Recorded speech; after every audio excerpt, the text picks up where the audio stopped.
Хайырлы күн. Добрый день, коллеги. Наша пресс-конференция посвящена итогам республиканского конкурса «Лучший сельский дом культуры» и «Лучший сельский клуб». И наши спикеры Хакимзянов Ленар Саидзянович, заместитель министра культуры Татарстана, Дидюлева Рита Рифкатовна, председатель жюри конкурса, Ашурова Вероника Ширалиевна, пиар-менеджер Республиканского центра развития традиционной культуры. Ленар Саидзянович, первый вопрос вам. Когда проходил этот конкурс и с какой целью проводили этот конкурс? Скажите, пожалуйста. Включен. Еще раз нажмите. Добрый день, уважаемые коллеги, Хайрлекен и Самисас. Мы действительно сегодня хотим рассказать про этот конкурс на лучший сельский дом культуры. Конкурс проводился в этом году впервые при содействии и поддержке Министерства культуры Республики Татарстан, руководства республики, нашего Республиканского центра развития традиционной культуры. Мы считаем это очень важным мероприятием проведения этого конкурса, потому что повышение качества оказания культурных услуг населению, повышение качества работы культурно-досуговых учреждений — это на сегодняшний день задача номер один. Мы знаем, какие значительные средства республика вкладывает в модернизацию, в развитие материально-технической базы учреждений культуры, начиная с сельского уровня. Вы знаете, что при поддержке президента республики Рустама Ивановича Минниханова работают программы по строительству и капитальному ремонту сельских учреждений культуры на местах. Только в текущем 2019 году мы 64 учреждения модернизируем, строим. Это почти около 700 миллионов рублей. На эти цели выделяет Республика Татарстан. Кроме того, огромная работа проводится и в городах. В нашей столице, городе Казани, ряд крупных домов культуры проходят модернизацию на сегодняшний день. В Набережных Челнах реализуются очень крупные проекты по реконструкции Набережно-Челнинского татарского драматического театра. В Нижнекамске театр модернизируется. То есть уровень материально-технического оснащения и в целом уровень, скажем, самих учреждений культуры, он вот, благодаря этим мероприятиям повышается, улучшаются условия как для коллективов этих учреждений, так и для зрителей, для населения. Поэтому стоит задача усилить и саму профильную работу наших учреждений. Поэтому вот основная цель этого конкурса — это не только выявить лучший сельский дом культуры, да, и констатировать, что вот, допустим, там где-то работают лучше, где-то, может быть, немножко похоже, не дотягивают, а именно распространение самых лучших практик, передовых, каких-то инновационных практик, которые есть в каких-то учреждениях, в каких-то населенных пунктах на всю республику, на всю сеть культурных досуговых учреждений, для того, чтобы наши люди, которые работают на местах в этих сельских домах культуры, они видели направление развития, видели те направления, по которым сегодня в современных условиях нужно работать, и, скажем, приносили вот эти все новшества, вот этот положительный опыт на уже свою работу, на своей территории, свои населенные пункты, свои клубы. И в целом мы надеемся и думаем, что в целом на качество именно оказания услуг этими учреждениями культуры населению это, безусловно, положительно будет воздействовать, положительно скажется на качестве услуг. Очень большая заинтересованность была проявлена именно районами нашими, муниципальными образованиями, да, населенными пунктами по участию в этом конкурсе. Этому способствовала и работа Министерства культуры по, так скажем, привлечению к участию в этом конкурсе. Я считаю, очень на высоком уровне провели работу и органы управления муниципальных образований на уровне исполнительных комитетов районов. Была очень личная такая вот заинтересованность, так скажем, активная какая-то такая вот позиция руководителей районов.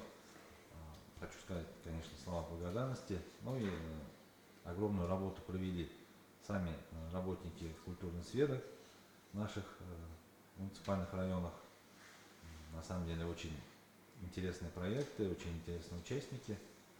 У нас конкурс проходил несколько этапов, то есть на уровне муниципального района. Сначала определялись те клубы, которые, по мнению, так скажем, района являются лучшими. Затем зональные этапы, на которых уже был более жесткий отбор. И, наконец, финальная часть, где уже будут определяться победители. Виктор Хатман потом более подробно об этом расскажет. Расскажет и о условиях, так скажем, поощрения и премирования, потому что благодаря поддержке руководства республики действительно, так скажем, с точки зрения каких-то материальных таких моментов, участие в конкурсе тоже для сельских клубов интересно. То есть заложен призовой фонд, материальные денежные средства на укрепление материально-технической базы, на приобретение аппаратуры, литературы, костюмов. То есть, конечно же, любому клубу, во-первых, как почетно участвовать в конкурсе, почетно завоевать какие-то призовые места, и в то же время есть и определенная заинтересованность в том, чтобы, выиграв в конкурсе, и улучшить условия работы и в материально-техническом плане. Вот, наверное, вкратце вот по идеологии, по задачам этого конкурса я, так скажем, в общих чертах все сказал, подробно. Да. Что-то добавить. Скажите, пожалуйста, какие были критерии отбора, что оценивалось? Нажмите. Добрый день. Я, как вот заявили, являюсь председателем конкурсной комиссии зонального этапа. То есть на муниципальном уровне дома культуры, сельские клубы, а их у нас 1047 сельских домов культуры и 716 сельских клубов, которые приняли участие в муниципальном этапе конкурса. Они по конкурсной программе составляли следующее задание. То есть готовили портфолио о своей работе. И в портфолио вкладывалось все. То есть их деятельность, их материально-техническая база, их успехи, награды, результативность. То есть это портфолио до 1 августа они прислали в оргкомитет, то есть к нам. И мы, оценивая вот это портфолио, уже выезжали на зональные туры, зная о домах культуры, ну, скажем так, их все основные направления деятельности, чем они занимаются, результативность. То есть у нас уже было определенное количество баллов, которые мы поставили по портфолио. И на муниципальных, на зональных турах, которых у нас прошло 8, задание было следующее. То есть первое – это показать презентацию о работе Дома культуры, сельского клуба, где они рассказывали все, что, скажем так, в краткой форме портфолио, но каждый давал это в какой-то интересной форме. Использовали ролики, использовали слайды, использовали даже живые клубные формирования, которые показывали свою работу. И вот самая интересная часть – это творческий номер, который показывался в форме концертов в каждом зональном туре, вечером на население, в районном доме культуры шел концерт из творческих номеров тех клубов и сельских домов культуры, которые принимали участие в этом зональном туре. То есть тут и население оценивало своими аплодисментами, овациями, и также члены конкурсной комиссии уже сидели на этом концерте, тоже проставляли свои, скажем так, баллы. У нас для отбора конкурсантов было 17 критериев, согласно положению. Это уровень материально-технического оснащения клуба или Дома культуры. Это художественно-эстетическое оформление помещений. То есть внутри у них должны быть стенды соответствующего времени. То есть это должно быть красиво, это должно быть современно, это должно быть информированность об их работе должна быть полная. Это вот такие требования, которым предъявляются клубы. Затем благоустройство приклубной территории. Это тоже являлся важным критерием конкурса, так как театр начинается с вешалки, а мы говорим клуб начинается с приклубной территории. Затем одним из критериев образовательный уровень клубного работника обязательно. То есть мы это за каждого специалиста давался дополнительный балл, то есть образовательный уровень тоже оценивался. Затем количество клубных формирований. Ведь клуб, он привлекает к себе население, он не может проводить каждый день мероприятия, а вот работа клубных формирований, творческих коллективов, клубов любителей, они у нас в клубах проводятся ежедневно. И вот удельный вес населения, участвующего в этих клубных формированиях, количество культурно-досуговых мероприятий для всех возрастных групп населения, особенно для социально незащищенных групп населения. Затем внедрение инновационных форм работы. Именно за каждую инновацию давался дополнительный балл. И тут уже все клубные работники высказывали свои такие интересные креативные идеи, которые потом, я думаю, у них выльются в грантовые проекты, потому что были предложены интересные. Затем количество взаимодействия клубов со спортивными учреждениями, с образовательными учреждениями, с Советом ветеранов. То есть это тоже был одним из критериев конкурса. Наличие проектов клубов по развитию традиционной культуры. Потому что сейчас мы на это делаем упор. Мы говорим, уходят носители аутентичности, уходят носители традиционных культур.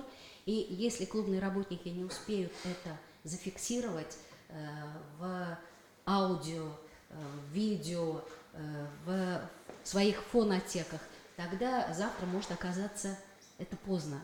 И поэтому вот тоже это вкладывалось одним из критериев. Затем результативность участия клуба в различных конкурсах, начиная с районных конкурсов и заканчивая международными. А у нас, поверьте, есть клубы, которые ежегодно участвуют в международных и выигрывают хорошие места, первые, вторые, третьи. То есть есть у нас такие клубы. Затем взаимодействие со средствами массовой информации, в соцсетях, в фейсбуках, в инстаграм. То есть есть у нас клубы, у которых есть свои уже подписчики, то есть они все свои мероприятия выкладывают в социальных сетях и приглашают на свои мероприятия через социальные сети. Затем обязательно было такое, что наличие регламентирующих документов клуба, и они должны были в порядке быть. Они членам конкурсной комиссии привозили эти документы, мы их проверяли и отдавали им оригиналы этих документов. Затем наличие обязательно утвержденного плана или концепции развития их клуба. То есть это уже на будущее, то есть на 2020 год. То есть вот 17 критериев, которых я вам сказала, то есть по ним ну, вот мы анализировали их работу, то есть у нас даже зональный этап они проходили даже не как конкурс, а как конкурс, мастер-класс, как круглый стол. То есть мы с ними разговаривали, то есть задавали дополнительные вопросы у тех, у кого интересно было, для своих коллег. То есть они делились опытом работы. И вот этот вот зональный тур, я считаю, что принесет им, вот Ильнар Саиджанович правильно сказал, принесет им вот эту ощутимую пользу, именно то, что делается у соседа, может не делаться у данного клуба. И поэтому вот то, что взаимопроникновение друг друга, и то, что они слушали друг друга, и смотрели друг друга, и видели, что делается в соседних районах, это мы считаем, что вот основным, вот, скажем так, стимулирующей частью вот этого конкурса является. То, что они смогли встретиться и показать друг другу, как надо работать, как работают, и что еще, вот, например, можно дополнительно сделать тому или иному клубу. То есть я считаю, вот это будет вот в этом году таким сдвигом в их работе, потому что многие сидели, записывали, снимали на фото, снимали на видео. И я думаю, приехав домой, они будут применять те формы, которые услышали у своих коллег. А это самое важное. Потому что вот мы проводим семинары по традиционной культуре, мы проводим семинары по народному творчеству. Там тоже мы говорим, что надо делать, а тут говорили свои же коллеги по работе. Поэтому вот я считаю, что вот зональный тур вот этого этапа все-таки дал им какой-то импульс для того, чтобы работать в дальнейшем. Спасибо. Вероника Ширалиевна, расскажите, пожалуйста, когда вы планируете награждать победителей и как будет проходить церемония награждения? Да, спасибо большое. Хочу еще подытожить, добавить к словам Риты Рифкатовны, что действительно социальные сети начали развиваться, и видно, что сельские клубы и сельские дома культуры начали идти в ногу со временем. Можно даже сказать на примере Инстаграма, у нас есть собственный хэштег, посвященный этому конкурсу «Лучший сельский». И все публикации, которые делались на протяжении всего конкурса, они оставлялись именно под этим хэштегом. И даже если у кого-то не было странички в Инстаграм, то они с энтузиазмом начинали заводить ее, чтобы элементарно сделать репост какой-то фотографии, публикации, видео, которую мы выставляли уже непосредственно на своей странице Инстаграм. По поводу награждения хотелось бы сказать, что 28 октября в 12 часов дня в филармонии имени Габдуллы Тукая мы вас всех приглашаем, наши уважаемые СМИ, на церемонию награждения по итогам конкурса «Лучший сельский клуб» и «Лучший сельский дом культуры». В церемонии награждения примут участие артисты татарской эстрады. Непосредственно в самой церемонии награждения будут вручать по номинациям. Это Ришат Тухватуллин, Филюс Кагиров, Хандуна Тимиргалиева, Айдар Файзрахманов и другие. В церемонии награждения также примет участие министр культуры Республики Татарстан Ирада Хасановна Аюпова. Спасибо. Есть ли у вас вопросы, коллеги? Сұрауларыңыз бар ма? Сколько было участников всего? У нас предполагалось, что вот на первом этапе я вам сказала, да, это получается, что 1047 сельских домов культуры и 716 клубов, это 1763 КДО, мы скажем, культурно-досуговых, они участвовали на муниципальном этапе в своих районах. То есть были организованы муниципальные конкурсные комиссии во главе с руководителями исполкомов, и в составе по положению предлагалось им 7 человек, куда входили деятели культуры, искусства, руководители территориальных органов культуры и руководитель исполкома или его заместитель возглавляли вот эти конкурсные комиссии. Затем вот на второй этап, на зональный, у нас вышли 153 клуба, потому что были такие районы, которые не по всем номинациям выделили нам победителей. Ну, видно, они оценивали тоже жестко своих, решили, что это первый раз проводился, да? У нас во втором зональном туре участвовало 153 культурных досуговых учреждений, 153. И на третий уже вот победителями по положению должно быть 32 клуба, 32 сельских дома культуры, сельских клубов. Но это вы услышите уже на церемонии награждения. Победителей будем объявлять на церемонии награждения. То есть у нас в 4 номинациях по 3 места, 1, 2, 3, соответственно, призовые места это 32. Да. То есть у нас, вы, если положение у вас есть, то есть у нас 4 номинации. Первая номинация – это сельские населенные пункты, где проживает до 200 человек. Да? Клубы, то есть самые маленькие клубы. Вот у нас, мы даже когда на зональных этапах, были клубы, где 94 человека проживает, да? Где проживает там 102 человека. То есть они сражались между собой, вот такие маленькие клубы. Затем номинация от 200 до 300, номинация от 300 до 500, и свыше 500 это уже такие большие дома культуры, которые располагаются в населенных пунктах, сельских населенных пунктах. То есть... Общий призовой фонд какой? Кто финансирует этот призовой фонд? Вот вопрос. Еще следующий вопрос. Значит, будет ли контролировать, как они используют и целевое использование вот этих грантов?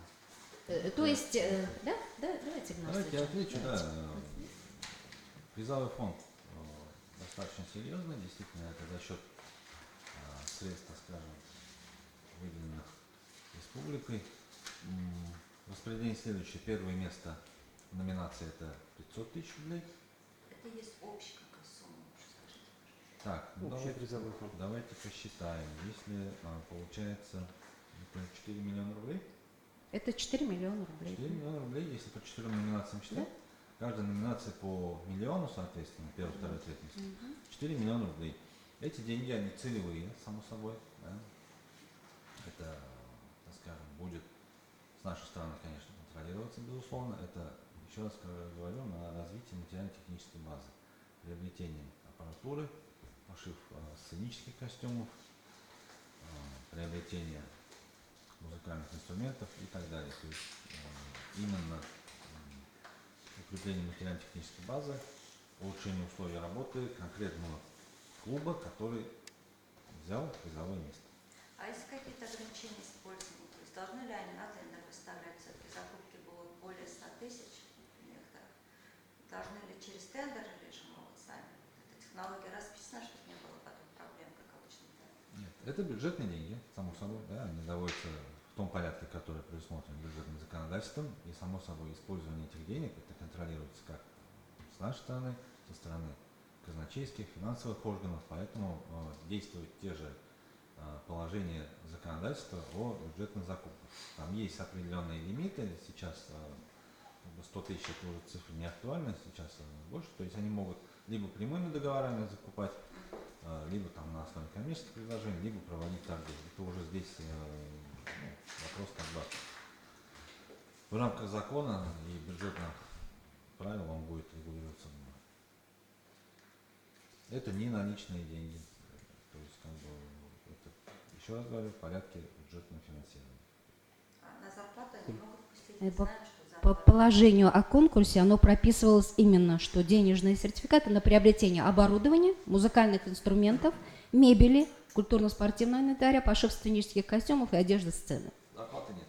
Зарплаты нет. То есть тут прям оговорено по положению. Вот исходя из того, что необходимо этому Дому культуры, то есть инструменты обновить или пошить костюмы или одежду сцен, они будут смотреть. То есть у них тут не ограничено же, тут есть несколько, поэтому они выбирают уже то, что им необходимо для вот этих данных домов культуры и сельских клубов.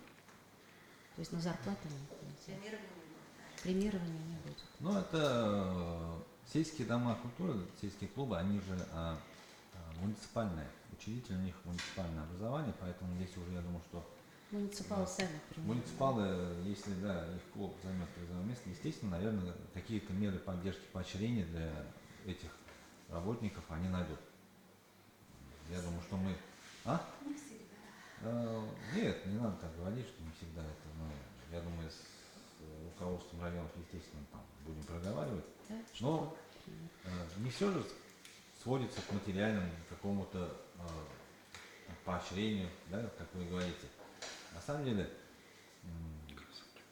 вот я когда смотрел, вчера мы вот, да, участвовали в выступлении наших работников, на самом деле, бұл мыскында клуб, біздің клубтар мотор, тізік, алда бар болмайды, аның үштәушісі қиматлы. Біз қарап тұрдық, ол кішкене ауыл клубтары да бар, алар бәлки енді элек салынған клубтар. Мәдәннән кейін анда да ішіне бик матур итеп иештірген біздің клуб мөдирләре бар, клуб хезмәткәрләре.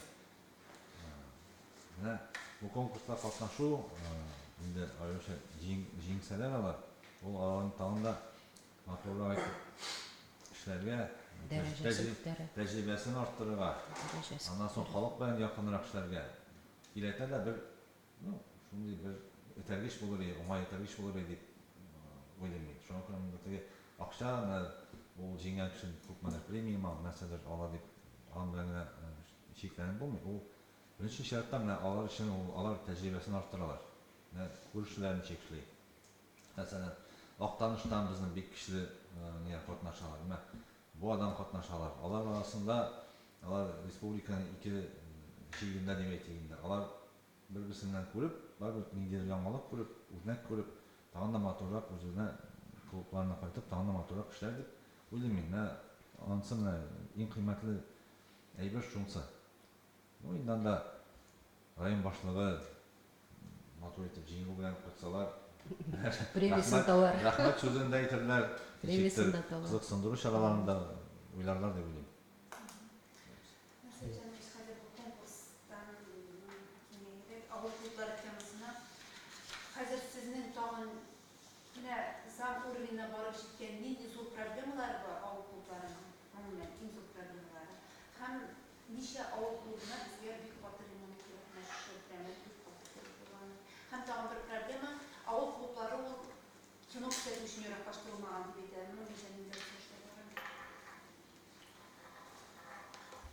Bu республикада aytdim ekan, bek zo'r ish bora klublarni tizimlendirish, yangidan tuzuv bo'yicha. Hali nindi problemalar bor bizning. Ministerstvo bu problemalarni chindan da bilana bile biz analiz yapıyoruz ne bunun kunda qaysi rayonda klublar bo'yicha situatsiya necha ekan onlar için.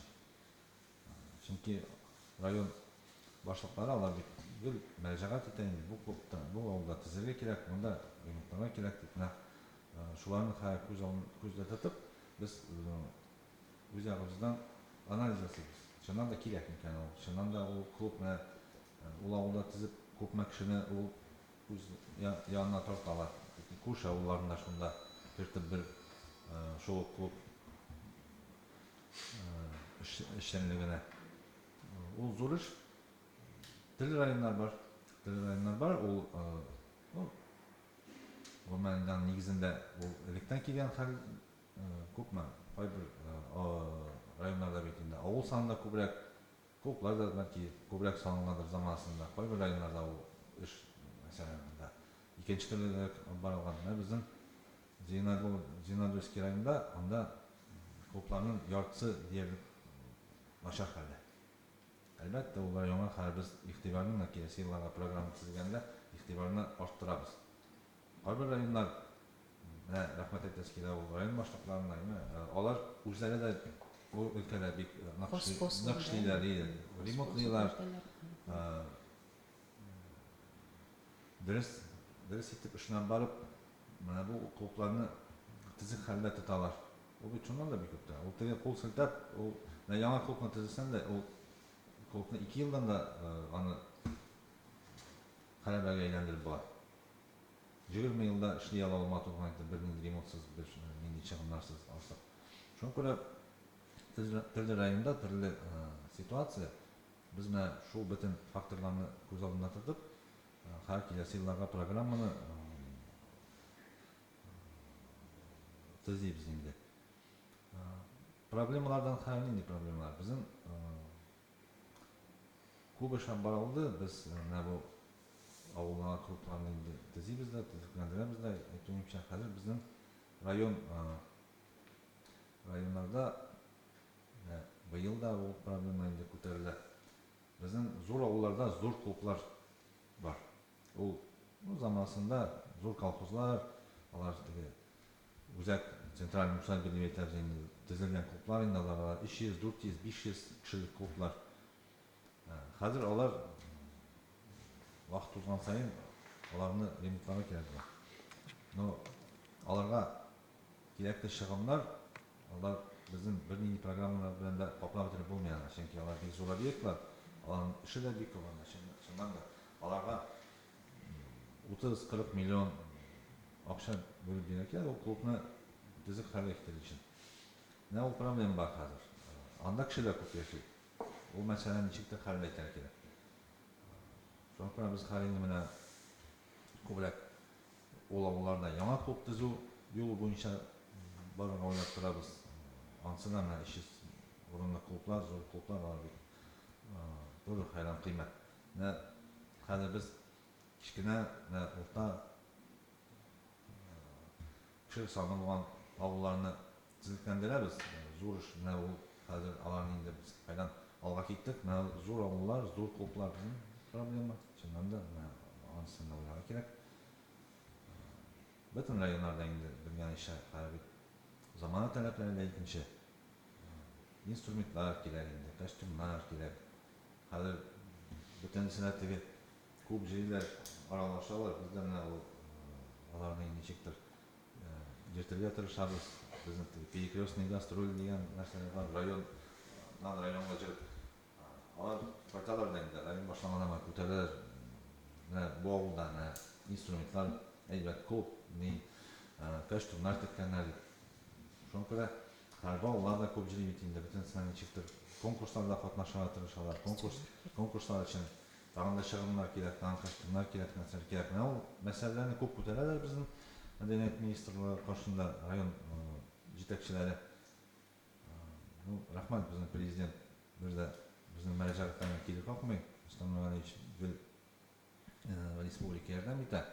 Бүтін проблемаларны бір жолы бір кемде халеттіріп болмай, соң көре ол іш барыла, біз культура өлкәсіндегі проблемаларны бік яқшы білеміз, анализларымыз, соң көре енді бірінші шерттағы проблемаларын хал етіп, тағында келешекке тағында шо етіп ұшырайынды. Ол клублары кино түсірге яраклаштырылмаған. Кино түсірге, кино көрсетілген ме, кино түсірілген ме? Түсірге ялгыш айттым. Ол әлік бар енді, ауыл клубта біз қатырлаймыз, киноға жүру деген әлік бар енді. Халық жүреді, индийский кино қайтсаң бұл, тем более. Андай бір бар еді. Қазір бүтін ауылға да кино көрсету деген андай керек мекен ол. Халық, кішірек ауыларда анда халық қарбірсінде телевизор, қара нәрсегіне жоқ. Кіші біріншіне бек жүрмей. Біз аны... Жоқ, клуб анса екінші жыл.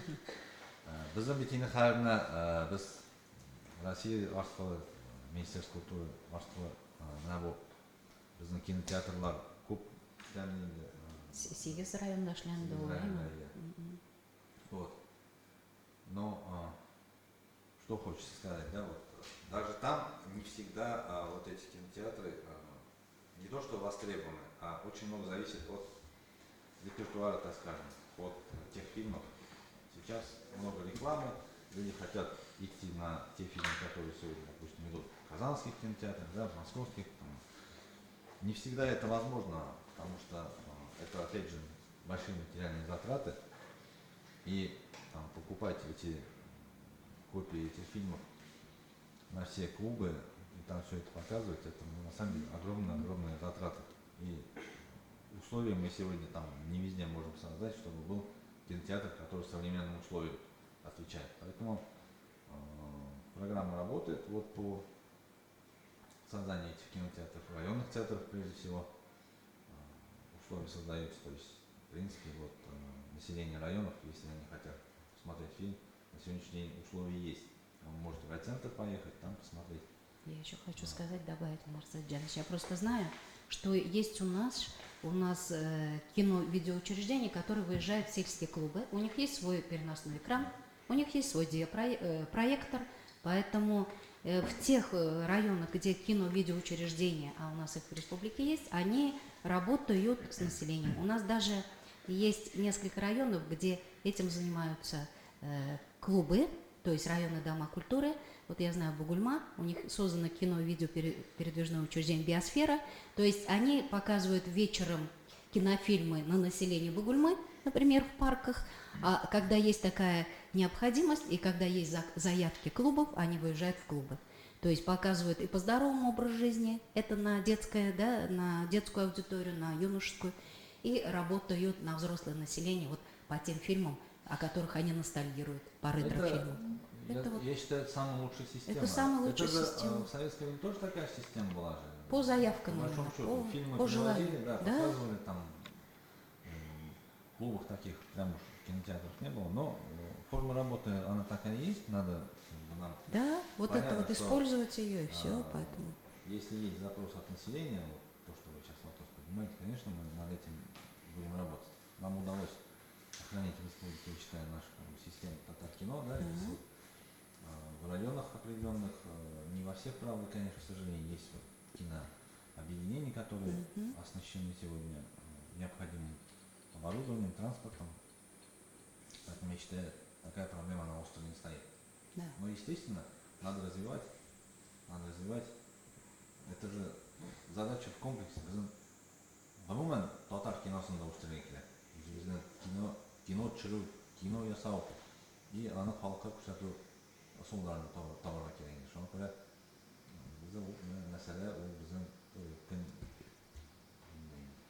Можно я добавлю тоже, да, согласна полностью с Ленаром Саизановичем, Ритой Рифкатовной, но общаясь с молодежью сельской, хочется сказать, что им неинтересно смотреть фильмы, которые уже давным-давно вышли в прокат, и их привозят только потому, что они есть в общем доступе, и лишь показывают через интернет.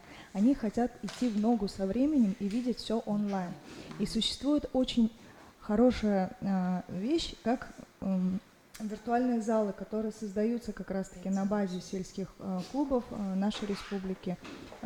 Поэтому, мне кажется, это хорошая альтернатива, и говорить, что все плохо, не нужно. У нас делается с Министерством культуры достаточно большое количество чего-то хорошего. Например, виртуальные залы, они дают возможность смотреть те же самые спектакли Гаскар Камала, дадут возможность смотреть концерты, которые происходят здесь и сейчас, в онлайн-режиме, в прямой трансляции. А фильмы... Ну, мне кажется, все современные люди, у всех есть интернет, и это не такая глобальная проблема. Это проблема, да, ее можно решить, но она не настолько глобальная, чтобы говорить о том, что все плохо на селе с кино. На самом деле все хорошо. Нет, да, не вопрос просто. Нет, это немножко да. Давайте. Ну, ответили на ваши вопросы, да? Ведь есть? Ага, все. Есть вопросы, коллеги? Вопросов нет? Спасибо вам. Спасибо. Рахмат. У нас единственное пожелание, да, чтобы вот все-таки вот более все-таки широко осветить вот это мероприятие. Мы считаем, оно именно очень важно с точки поддержки вот людей, которые работают в учреждении культуры. Иногда у нас сельский клубный работник один на селе работает, поэтому... Он аргакушный босс, это по положению.